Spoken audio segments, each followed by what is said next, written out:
You can begin now. Okay, so good morning, and today I would like to extend special welcome to members of the UE Cross Campus family to this special session, which is being brought to you by Advanced Education Academy, and the whole idea is to introduce you to the program. I would like to welcome guests from other universities, also from across the Caribbean, and I think we also have some members from UK. So, and I want to say special thank you for Mr. Daniel Charette, for pulling together this through. And I'd also like to acknowledge my colleagues, Dr. Sylvia Henry and Dr. Mervyn Chisholm, who's in the audience. And especially we have two invited special persons, Dr. Shaman Bisasa and Professor Heffron, who will be introduced later by Mr. Charette later on. So certainly good morning. You can send your greetings in the chat room with each other. And I also want to welcome my settled member teams. I do have Dr. Zephyrin, we have Mr. Mohammed, and we have Mr. Duku in the audience. Certainly the whole idea about this event is about introducing you. And I must say that going through this whole process myself, I would say that doing this certainly is a way of demonstrating our commitment to improving, diversifying, or introducing the whole idea of different pathways for our faculty. This is just a teaser or tester moment, as Dan would say, and so we're certainly able to value that. You know, we come from various backgrounds, and at such, we want to recognize the need for multiple pathways, and this certainly is one. Being UWI is a global institution located in the Caribbean, grounded in the Caribbean, and so this provides an opportunity for us to support multiple pathways for personal and professional development. So to this end, I will be making a special call for action from members of the UWI to complete a very short survey drawing on a data-driven approach to put forward a proposal, obviously, and to advance UWI from benefiting from the membership services of Advanced HE. Doing so would allow us, for example, to accredit our certificate of University of Teaching and Learning, which is our CUTL, as we will call it. Ideally, will be aligned to those UK professional, international recognized standards and so forth. So please, without any further ado, I don't want to take too much because we have a packed program for you. I want to welcome Mr. Daniel Charette, who is our manager for international partnerships, and I certainly am happy. I do know there are other persons, and so Daniel is going to introduce the rest persons within that within the team. Thank you so much. I'm going to turn over to Daniel. Thank you very much, Leroy, and thank you for inviting me to speak with you today. As you said, we've got two other members of Advanced HE with us. We've got Anne Moore, who is the Assistant Director for International at Advanced HE, and Ian Hall, who is the Head of International Membership. So welcome to them both. And of course, welcome to everybody else. I have to say, it's great to be back in the Caribbean, albeit very, very remotely. Yes, well, I'll send you some sunshine. Leroy, that would be fantastic. I really would. Okay, I'm going to share my screen now, so just give me a moment. Yes. And then let me know if you can see that okay. Yes, we can. Excellent. Okay, that's terrific. That is really terrific. Okay, so as I say, welcome everybody, and I'm absolutely delighted that you're here today for this webinar on the Professional Standards Framework and the Fellowship. And as mentioned earlier, we're joined by Professor Raphael Heffron, who's the Dean of the Faculty of Law at the University of the West Indies in the St. Augustine campus, and Dr. Charmaine Bisasa, the Director of the Centre for Excellence in Teaching and Learning at the University of Guyana. And later on during the session, you'll hear from them both about their own fellowship journeys. To introduce myself, I'm Daniel Charette. I'm the International Partnerships Manager at Advanced HE. And I'd just like to start with a very brief introduction to Advanced HE for those that don't know us. We're a UK-based charity and non-profit organisation, and our mission is very much to help higher education shape its future at both strategic and operational levels, and in developing teams and staff to deliver change. We work worldwide with individuals, institutions, governments, and sector bodies, and we are a member-led organisation. We've got over 400 members, of which more than 90 are outside the UK in 26 countries. Membership is optional. We work with non-members as well. It's institutional, and it brings a range of great benefits. And our strategic goals are very simply to advance education to meet the evolving needs of students and society, to enhance confidence and trust in higher education, and to address systemic inequalities for staff and students. So let me just talk through today's session. I'm going to give you an overview of the PSF, or the Professional Standards Framework, and then Fellowship. And then Professor Raphael Heffron and Dr. Charmaine Bissessa will give you an insight into Fellowship and their own personal fellowship journeys. Then we'll talk about next steps in the fellowship process before we round up with a brief discussion and answer any questions that you may have. Okay, so I'll now give you an introduction to the PSF, which is an international framework for teaching and supportive learning. But before I do that, I'd just like to ask you all a quick question, and I wonder if you could put your thoughts into the chat box, if that's okay. So, are effective teachers born or made? Please put your answers in the chat box. What do you think? Are they born or made? And when I'm talking about teachers, I'm talking about teachers in higher education. So you may call them lecturers, academics, professors, but essentially it's those who teach students in universities and higher education institutions. So we've got made. I think both. Wow, nice one, Michael. I like that. Both made, a lot of maids.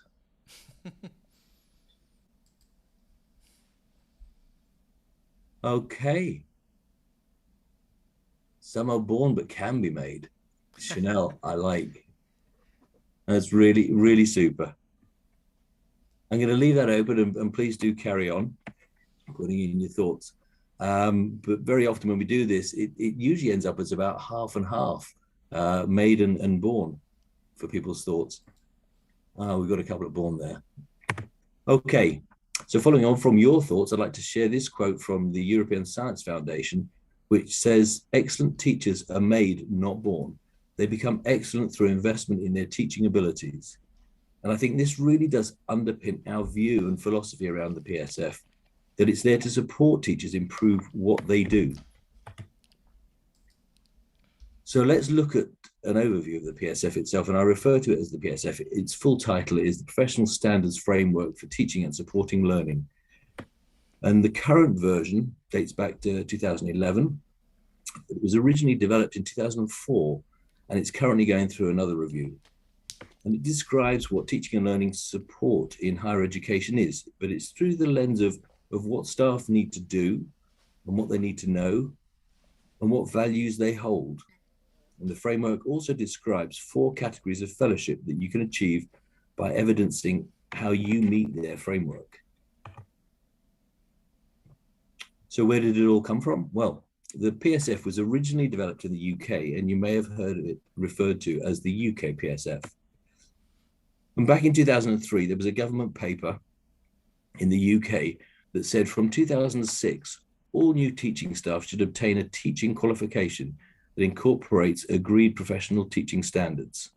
Before that, these standards didn't actually exist, and there was no requirement for any lecturer, professor, or academic to have a teaching qualification or any recognition to be a teacher in higher education. And at the time, one of the predecessor organizations of Advanced HE, that's the Higher Education Academy, worked with the sector to develop these standards. So these standards have come out of the collaborative work of multiple organizations in the higher education sector who came together to design what they felt should be the standards for teaching and learning support in higher education. So it's good to see that this is reflected in recent work. And only a few months ago, the UNESCO published a report on the future of higher education, and they noted that teaching should be further professionalized as a collaborative endeavor where teachers are recognized for their work as knowledge producers and key figures in educational and social transformation. And I think this quote really embodies what the PSF is about. It's about professionalizing teaching and recognizing teachers for the work that they do. Just to give you an idea, the fellowship program that I mentioned, which is an award or recognition for the work of teaching in HE, began shortly after the framework was established. And you can see from this graph, before 2010, there were around 23,000 fellows worldwide. And you'll notice now that we've surpassed 156,000 around the world. So there has been and continues to be huge growth of the number of fellows that we have across the categories. And I also want to emphasize the growth outside of the UK. We now have over 12,000 fellows across the categories all around the world. And these really do cover all parts of the world, with our largest cluster of fellows in Australia, Thailand, the Middle East, North Africa, the US, China, New Zealand. And so we're getting global interest in this framework, and it's probably because it's the only framework of its kind. Also to note that Advance HE accredits programs to allow institutions to award fellowship on our behalf.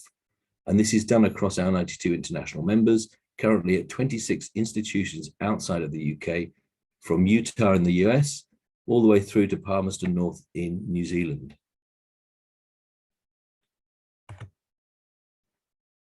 I should also mention there is a way of contextualizing the framework to meet local needs. So for example, we have country-specific guides to the frameworks for applicants in different countries, such as Australia and New Zealand. And the framework's been translated into different languages.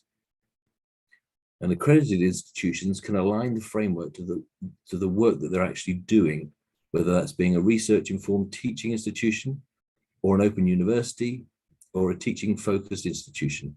They can align what they want their staff development programs to deliver to the framework so that fellowship can be embedded in the work that they already do. I'm now going to open up the PSF, and it's available online and via our website, but I want to go through the document to show what's inside it. So what exactly does it do? Well, the PSF describes the professional role of teaching and supporting learning in higher education. And when I talk about supporting learning, it's those roles that assist with learning. So it may be librarians or lab technicians, teaching assistants, and even those in professional services, but those who help the learning process, but might not actually be lecturers or academics or professors. The framework has very much a practitioner perspective. So it's about what you do as a person who teaches or supports learning. And the various elements of teaching are described as dimensions of the framework, and the fellowship categories are called the descriptors. And while this might seem somewhat technical, it is quite straightforward when you get into it. So let's have a look at the three dimensions of the framework, the teaching elements. You've got the core knowledge, so what you need to know about. You've got the professional values, the values you hold, so what you need to be, and then the areas of activity, so what you actually do. And I think this is also a good opportunity to ask another quick question for you. And I wonder if you could just enter a couple of words in the chat box that you think describes what a teacher or someone who supports learning actually does, or something that they need to know, or something that they value or they need to be in order to perform their role.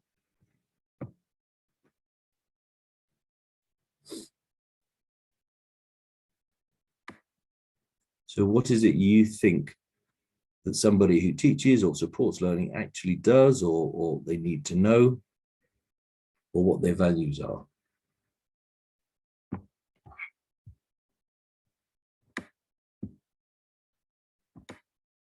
Okay, here we go. I've got facilitates learning. Excellent. Okay, as facilitator.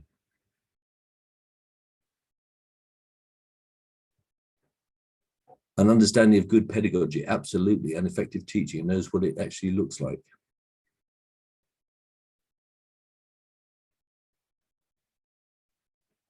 Create and foster and get student engagement.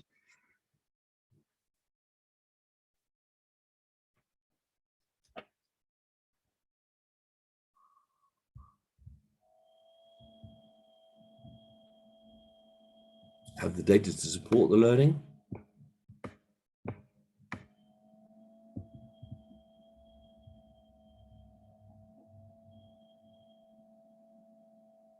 Absolutely, guidance and mentorship.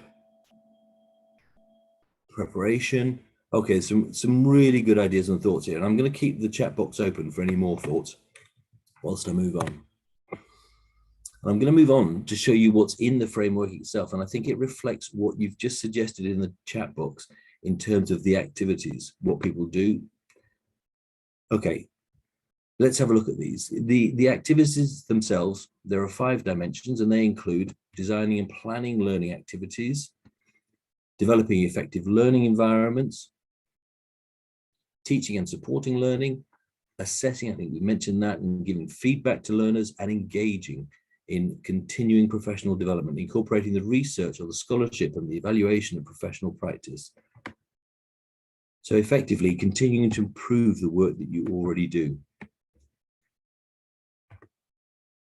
And I should note, perhaps from the previous slide where it said developing learning environments, and when you get into the details, you'll see in the PSF, it is very broad. And the learning environment, for instance, can be a lecture theatre, as we would all imagine, but it could also be in a lab or in the library. It could even be out in an industrial placement.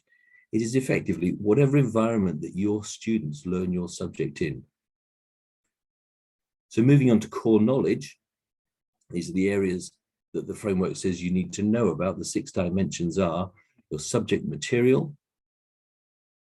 knowing the appropriate methods for teaching, learning, and assessment, knowing how your students learn, and how to use and value appropriate learning technologies, and then the ways in which you can evaluate the effectiveness of your teaching, and of course the implications of quality assurance and quality enhancement. And I won't go into the details of these knowledge areas, but these are all contextual and broad in their understanding. So for instance, the use of appropriate learning technologies. This could be use of a virtual learning environment, polls, chats, quizzes, the use of the latest technology. It could also be use of a whiteboard or a chalkboard or even pens and paper. And I don't know if these actually exist anymore, or perhaps a microscope in a lab. It can be whatever's most appropriate for the teaching of your subject. And when we talk about quality assurance and enhancement, well, that isn't about the UK quality assurance agencies. It's about whatever quality assurance approaches are required in the context in which you operate. Now, this could be within your own country or within your own institution, but it is very contextualized. And then we finally have the professional values. The 4 dimensions of these professional values are very much about respecting individual learners and diverse learning communities. It's about promoting participation in higher education and the equality of opportunity for learners. It's using evidence-informed approaches and the outcomes from research, scholarship, and continuous professional development, and acknowledging the wider context in which higher education operates.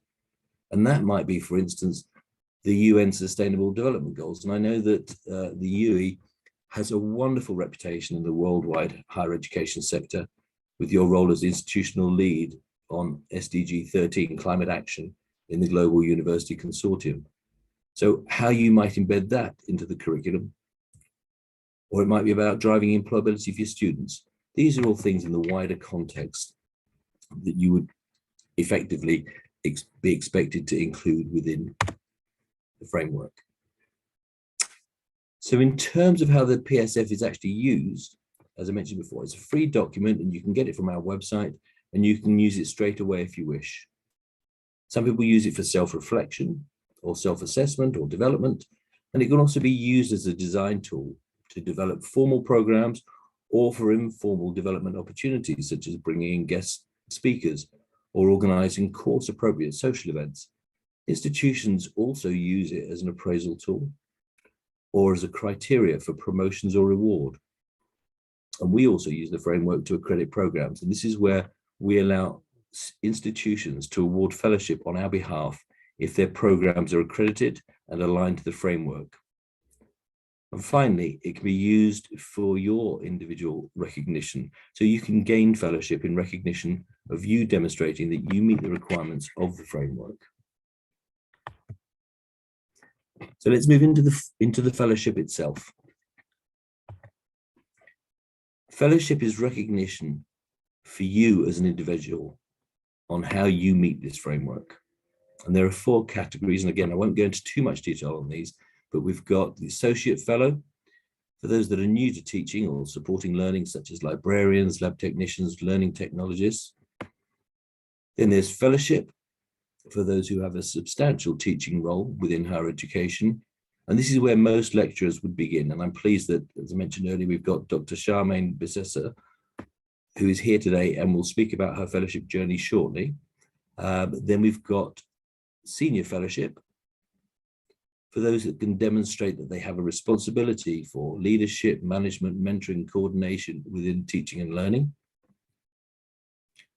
And for those who support the teaching of others. And again, I'm delighted that we've got Professor Raphael Heffron, who is also a senior fellow, who is also going to speak about his journey shortly. And then finally, we've got principal fellowship. And these are those who have a national or international strategic leadership role for teaching and learning in higher education. And it's an absolute pleasure to have Dr. Leroy Hill hosting this webinar today, who is, in fact, a principal fellow, and he is one of just over 1,000 principal fellows in the world at the moment.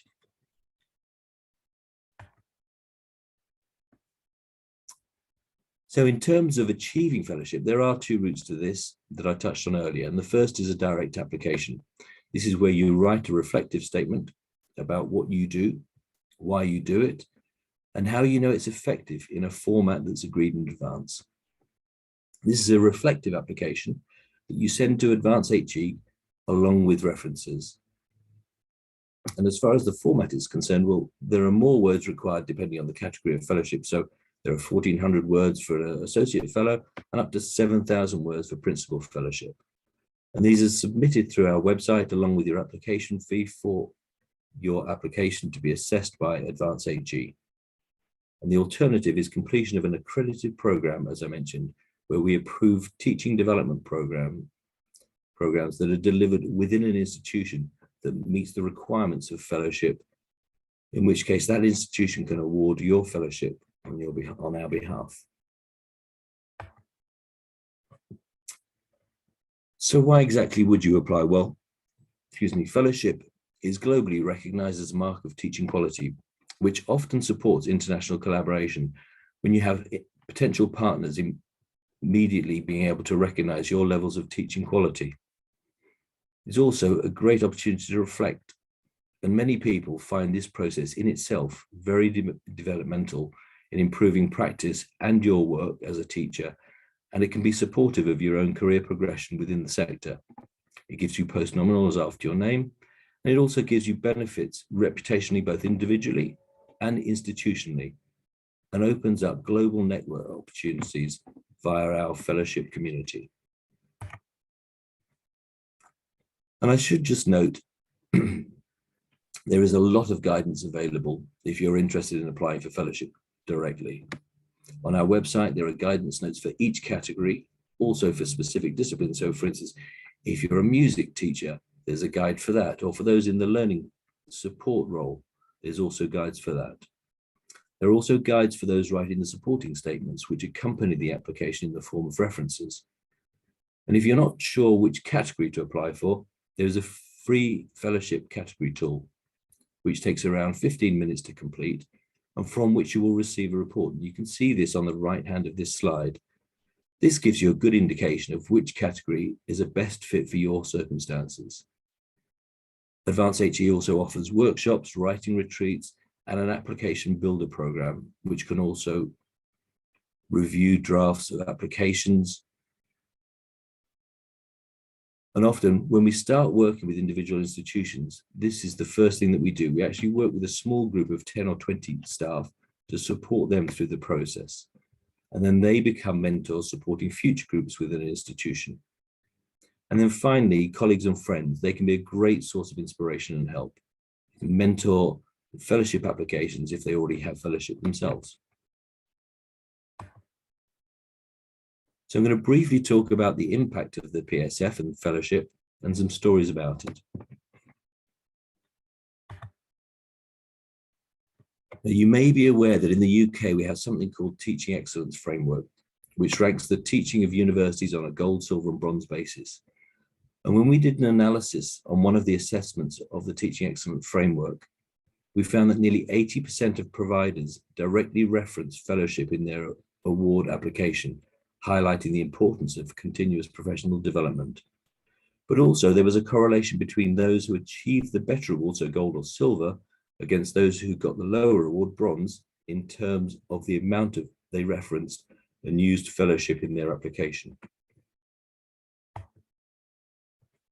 There's also some recent research conducted by Australian researchers at Queensland University of Technology, which found that teaching development and using fellowship at the end of a program to recognise the staff significantly improved self-efficacy of the academics involved in that program. And we also did an analysis ourselves a few years ago. And this also showed a correlation between the student engagement scores measured on the student engagement surveys and the number of fellows teaching at an institution. That is to say, more fellows at a university, the greater the engagement of the students based there. And finally, some work was done recently on the impact of accreditation, where we allow an institution to award fellowship on our behalf and demonstrate alignment to our framework. And this showed fellowship had a significant impact on institutional culture by improving the profile of learning and teaching, by increasing the credibility of education and development centres. It stimulates professional development, it encourages collaboration, and it increases scholarship and research in teaching and learning. And I thought I'd just mention our work at Wailalak University in Thailand over the past 4 years. Now, initially, some 4 years ago, they only had 1 or 2 fellows. And in the last 4 years, they now have gained over 400 fellows.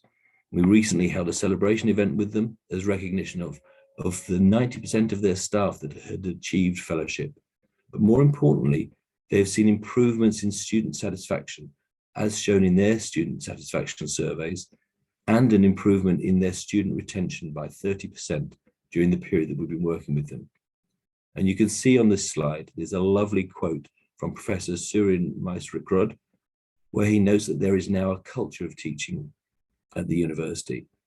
And there are conversations about learning and teaching as a matter of course. And you can also see in the picture, my colleague Ian Hall, who is with us today.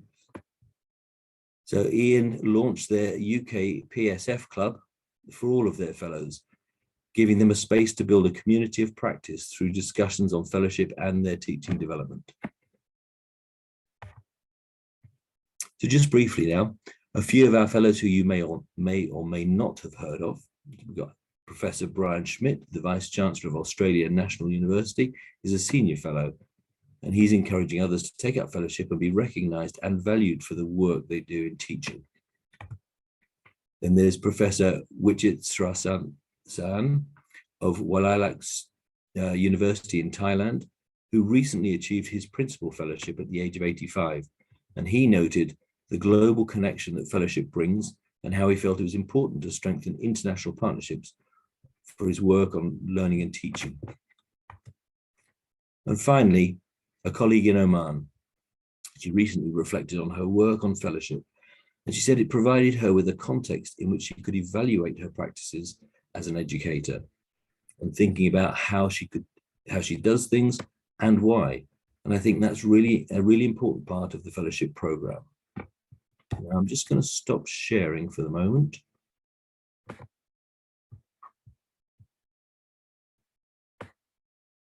And take a pause. And I'm going to hand over to one of my colleagues who's had experience of fellowship on a personal level. So I'm going to ask Professor Raphael Heffron, Dean of the Faculty of Law at the UWE's St. Augustine's campus, to share his reflections on his journey to senior fellowship. Raphael, can I hand over to you? You can, yes, thank you. And I'm just going to share my screen.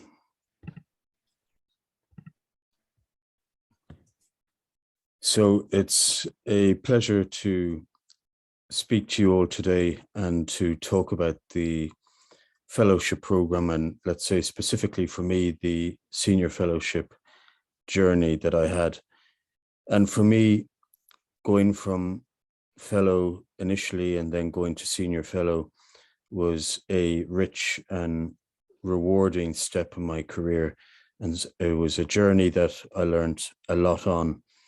And I think as I spoke to a range of fellows, a range of senior fellows, as I advanced in my application for senior fellowship, it did begin to feel like a good community to learn from and to learn some great ideas for teaching on a whole range of issues. And some of these I've taken forward in different ways.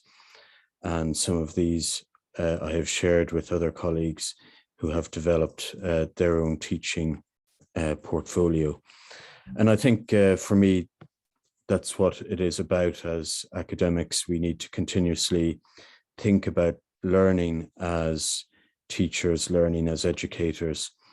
And that's why I do like the term, when you read about going from fellow to senior fellow, and as I progress with my principal fellow application, I do like the word that is used in terms of that process, that it is a journey.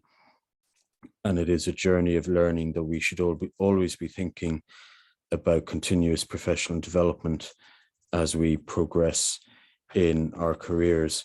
So for me, you know, when I was thinking about my senior fellowship application, there was also what was going on, let's say, in the background was part of my research, part of my teaching, and was asking this question around, is the global just transition to a low carbon economy still possible? And let's say that was a key motivation in terms of my research.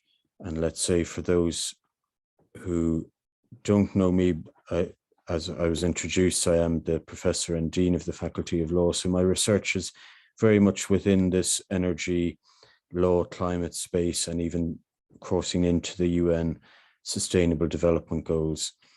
And my professorship is actually called the Professorship in Global Energy Law and Sustainability. So in terms of thinking about my own, let's say, research and teaching, and I think as academics, we can reflect in terms of our teaching and research, and there is a big crossover. And in many ways, all across the world, what has been encouraged is, you know, that teaching should be research-led teaching, and thinking of some of those ideas behind our teaching. And very much for me, when I think about the different issues, I began to think about energy law, law as a discipline, finance and investments and risks. So they were what guided me. And as I began to explore the senior fellowship application, these were central features of my application. And, you know, when one is writing or thinking about that journey, I think it's very important to reflect what are the 3 or 4 main areas behind your teaching and that you want to develop in your teaching. And for me, it was centered around these 4. And let's say what was a motivator at the time was the big international Paris COP21 agreement of 2015. And we can also see the logo down there of the UN Sustainable Development Goals, also in 2015.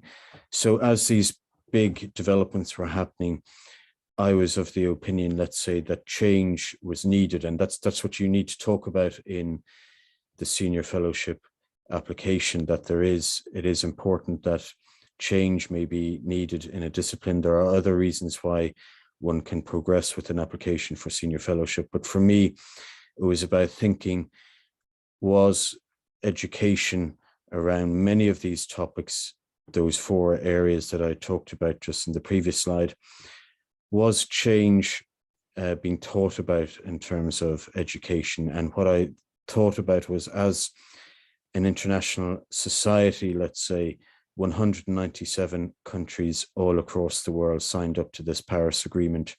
And let's say that is very, very significant from a legal point of view when we think of the current crisis in Ukraine and Russia, that only around 96 countries have condemned Russia's actions in Ukraine, that it is very, very hard to get agreement internationally.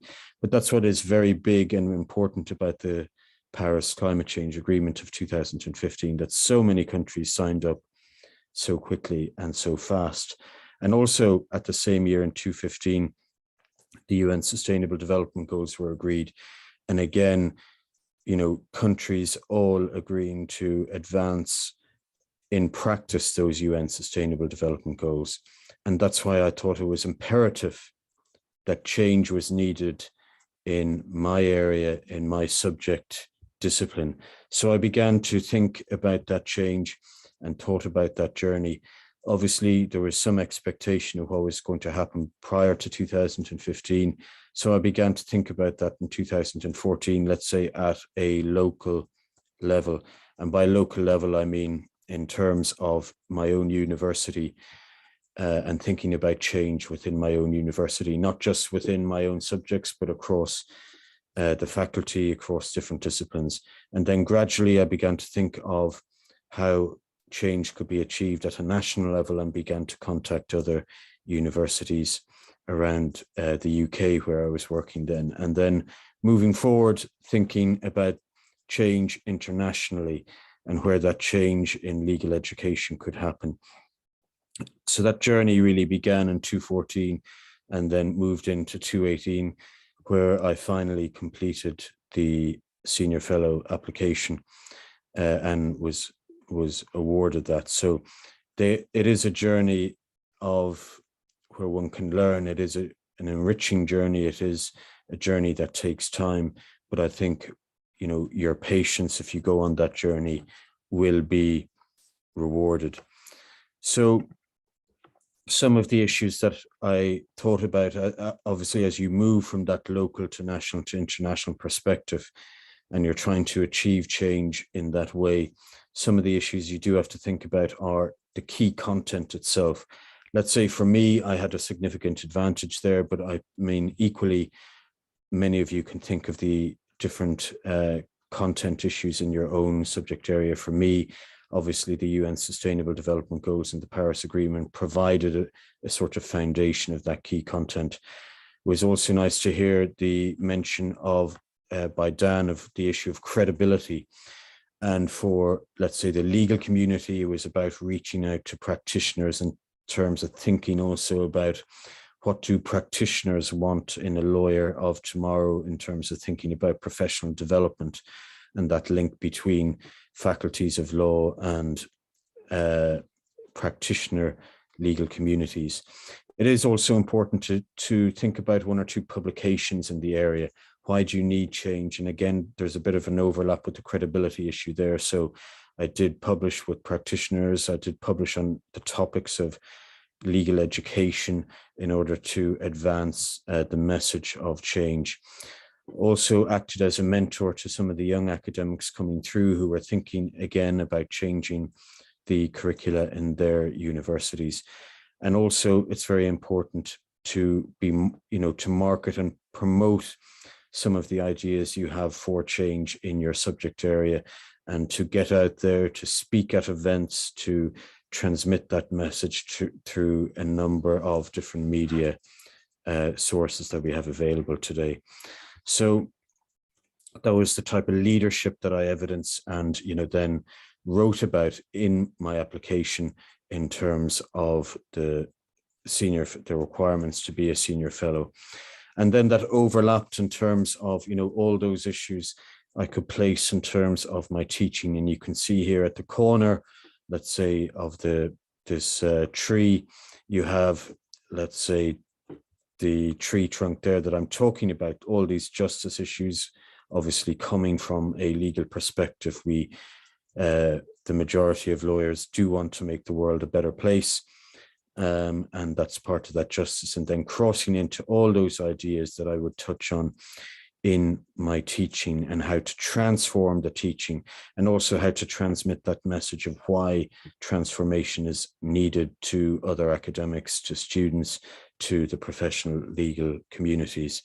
And that was, a lot of the reward from my journey. And I can say that, the rewards continued after. It was going on that journey which really brought about some of, the foundation work for some of my recent publications. And I can say that, one of a recent book that I published late last year, that is coming from nearly a direct product of some of the teaching and research that I engaged in terms of developing my senior fellowship application. So I can truly say that not only is it a rewarding process from the start to finish, but those rewards and that rich journey will continue on even further after you get your awards. So I will finish there. I think hopefully I was in time in the 7 minutes. So thank you very much. And I'm happy to for people to reach out. There's my email in terms of exploring that journey, any advice that you may want in terms of going on your own journey. So thank you very much for the opportunity to share my experiences. Back to you, Dan. Raphael, thank you so much for that. Really great. And thank you for sharing your wonderful insights, your words and your thoughts. Really, really fabulous. I now have the pleasure of introducing Dr. Charmaine Bissessa, the Director of the Centre for Excellence in Teaching and Learning at the University of Guyana. And Charmaine will share her fellowship experience. So without further ado, over to you, Charmaine.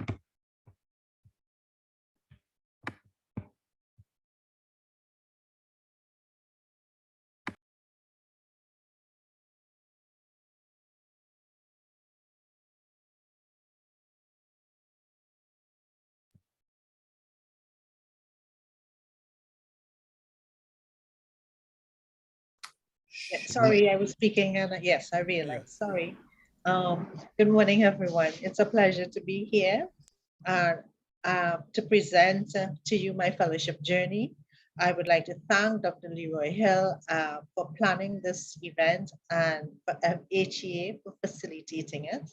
And if there's one thing that I leave you with today is knowing that this journey, in doing this journey, setting out on this journey, you have to be willing to improve professionally, because you will improve your everything, your classroom practices, your assignments, your feedback, everything will be improved when you start this application process.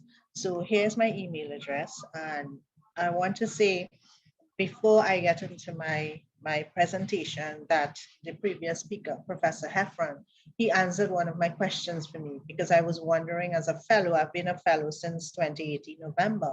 I was wondering if I could move to the next stage, which is maybe senior or principal.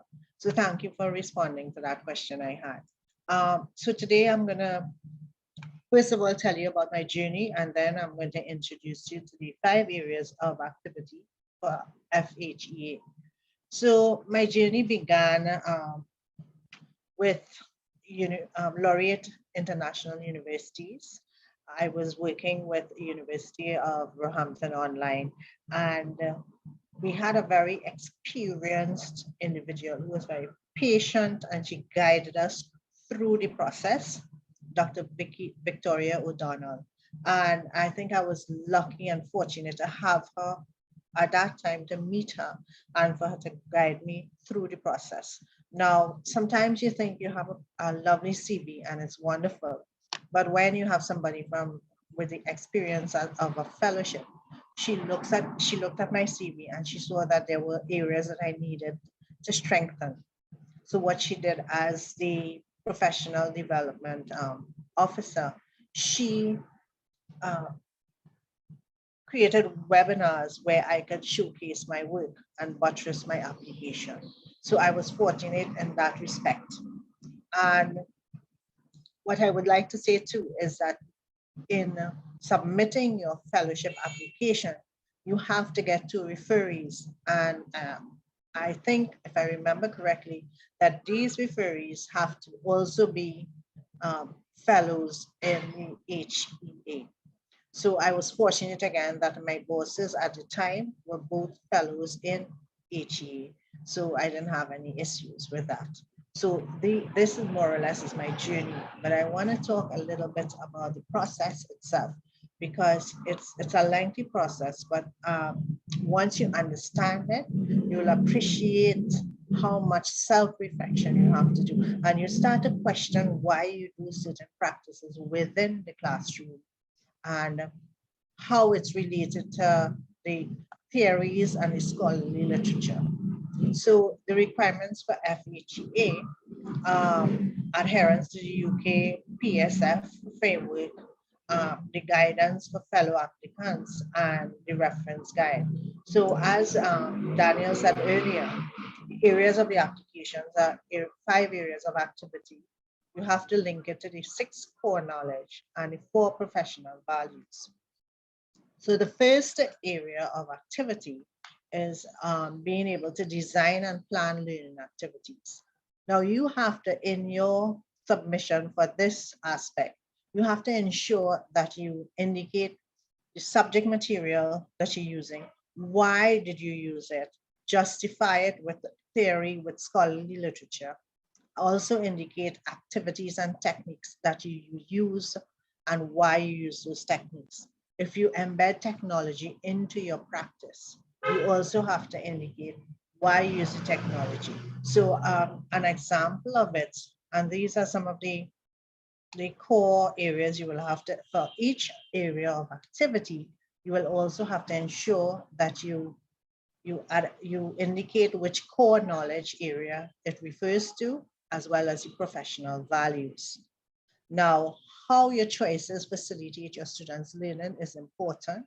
So for example, I found that one of my students had issues with ethical considerations in research.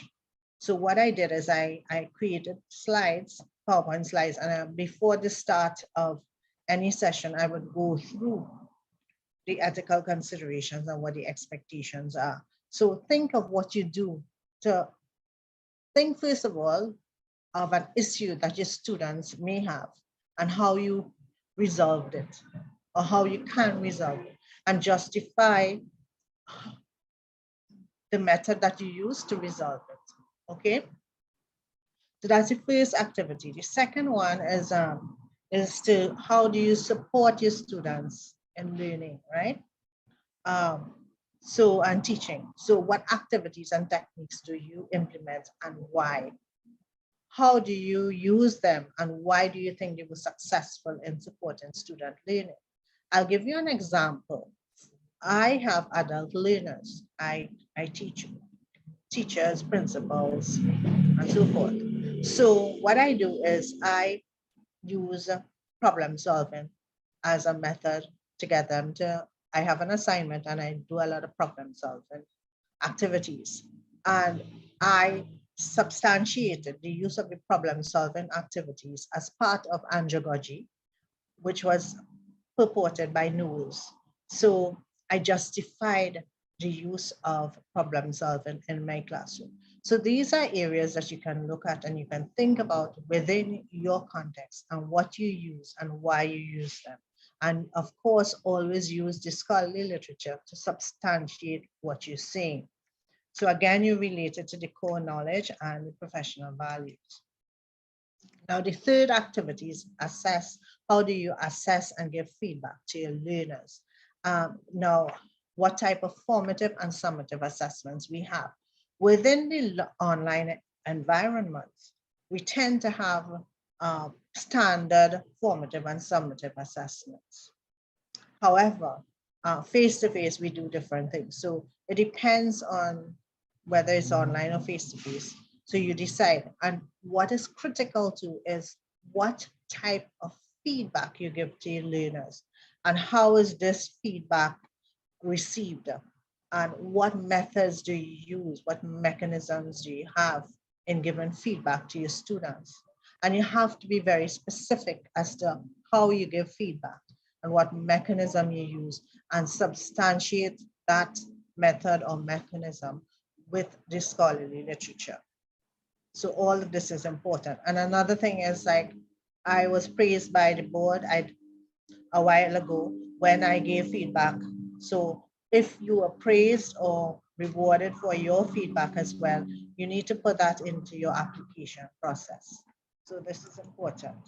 Now, again, all of this with feedback. I spoke about that, how the students respond to your feedback. So let's go to the fourth one. What type of learning environment do you create for your students? Okay. So, for example, I know UE has a writing center, so you talk about the writing center. Do you use Grammarly for students who need help with their English? So all of this you need to incorporate into your application, and you need to give evidence of how you use it within your classroom context. So think about all of that. How do you support your learners? If they have issues, how do you deal with these issues? And what mechanisms are there within your faculty, within the organization to improve students' weaknesses and make them into strengths? So those are some areas. And the last one, which I find is interesting, is what continuous professional development workshops you attend and what you take back from them and how you implement them within the classroom context. And this is critical. Today, you did a CP. This is considered I think it's a continuous professional development workshop as well. But out of this, what can you take back now and implement within your classroom? Will it help you to reflect on your practices and what you do? So this is important as well. So these are the 5 areas. But I want to say that the benefits so far for me has been networking with other FHEA persons and actually collaborating to do several publications. And of course, it shows evidence of your professionalism within the UK context. So on that note, I would like to thank you again for lending me your ears and giving me the short time to present my journey and what the expectations are as a fellow of Higher Education Academy. Thank you.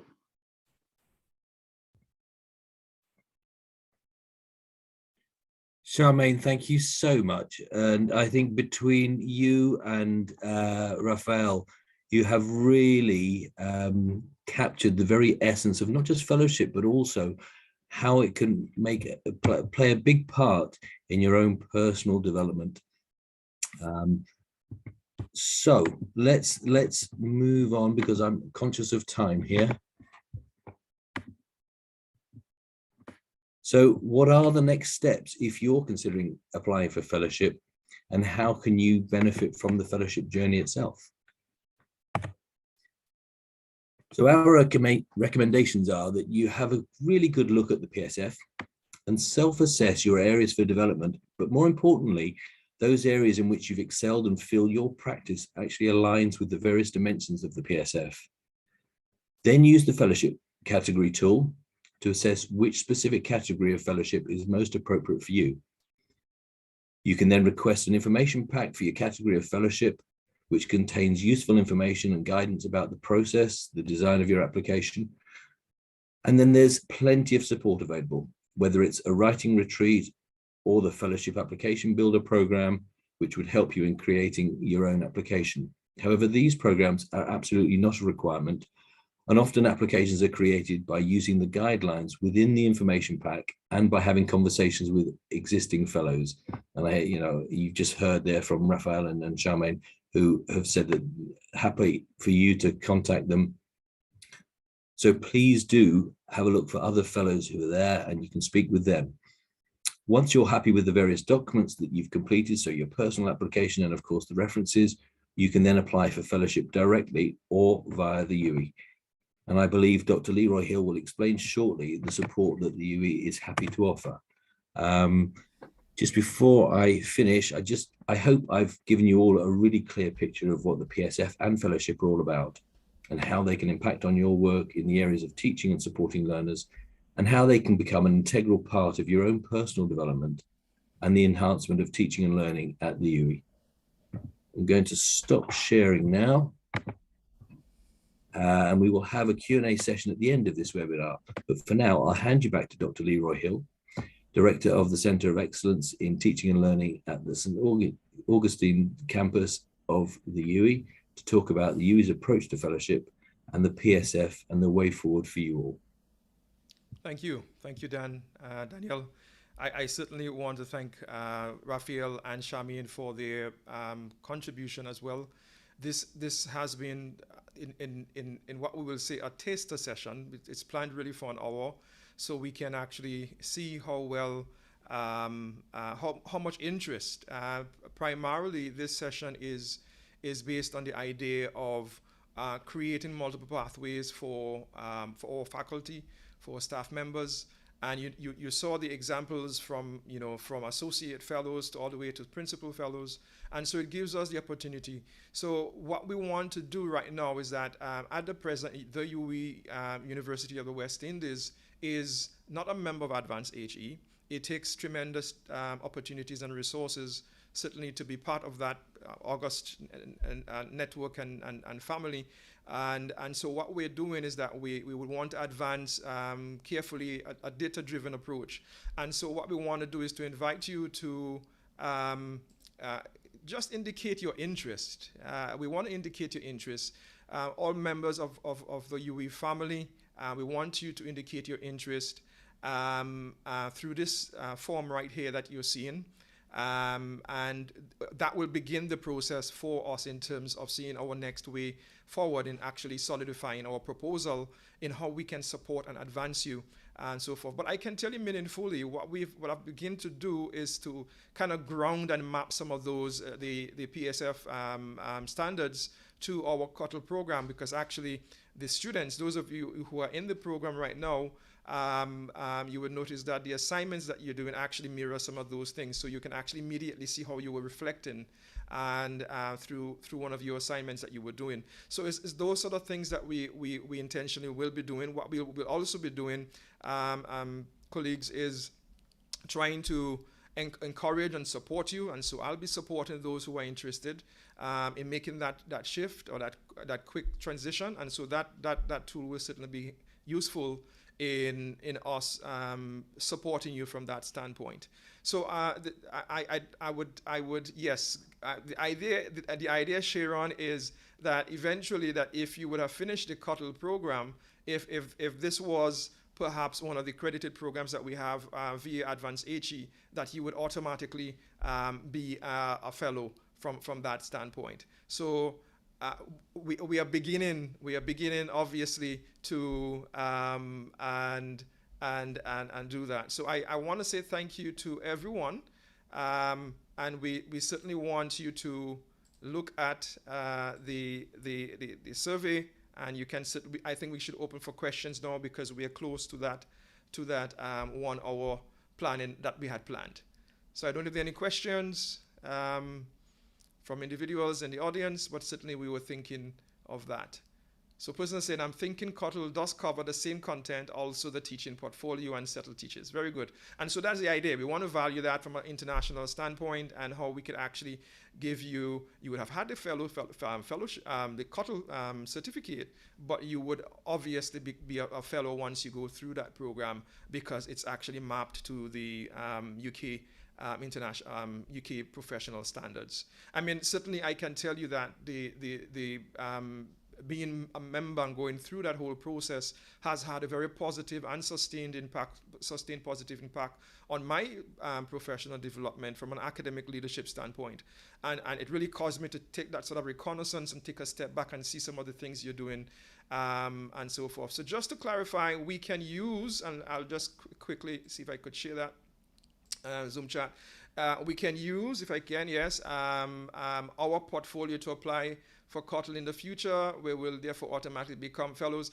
It will take a little bit more planning, but going through that means you would have done most of it, Emma, certainly. And Mike Ford is saying, is the plan to have persons apply for the fellowship of advanced in institution having certified program?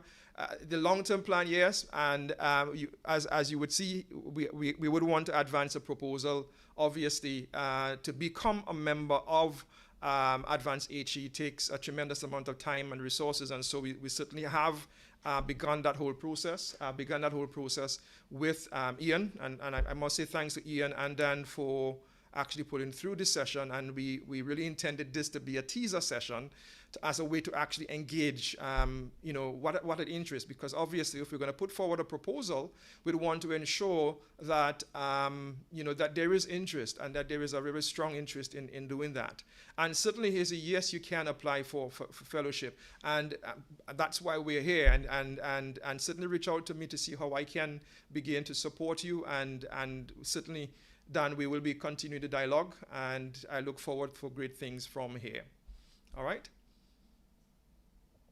Okay, so the link, let me just put it here. The link here, I think it's UWI specific, but certainly put in the information, and we certainly will be able to support persons, because we do know that they are, and the idea here is to begin slowly building capacity for us to have fellows. So when we do become a member, that we have the capacity to support individuals in that sense, because obviously it will take a lot of planning and time and so forth. Yes, Cottle does help. And so naturally you can see the reason why the next obvious step would be to actually have you be inducted as a fellow. I don't know, Dan, I'll turn it over back to you, because I think we've expired our time and so forth. Thank you so much. No, well, thank you. I mean, I think you've really explained it really well. There's been some great questions there. Raphael and Charmaine have, with their story, have really brought it to life and explained how this can impact on you know, individuals and their lifelong learning. It's very much an approach, and I think people can very easily take that forward. I'm just about to put my email address into the chat box anyway, in case anybody wants to have that conversation directly, if they're looking at direct applications anyway. But as you know, as you and I have been speaking, Leroy, it's a great way to gauge the interest from your side and see how we can then work this forward. But certainly it seems like you've got a lot of things happening there. You've got a lot of people who are interested, and you know, I'm very much looking forward to working and actually getting out to you physically at some stage in the very near future. Thank you. So thank you very much. All right, colleagues, you can, I don't know if anybody have any extra questions, but certainly feel free to send them. I've placed my email address in the chat, and certainly the dialogue will be continuing. And this is the intended outcome, that will begin to generate interest from there. Fantastic. Thank you all very much. We hope to see you soon. Bye-bye.